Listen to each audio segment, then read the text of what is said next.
Pabili po. Ano yun?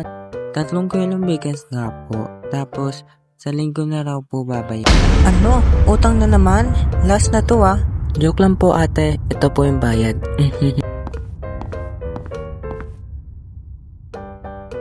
Teka, sino nito ah?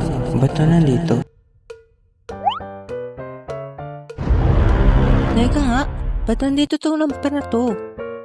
Wow, lampa. Hoy, anong lampa? Ikaw nga to nadapa na naglalaro tayo ng Chinese garter.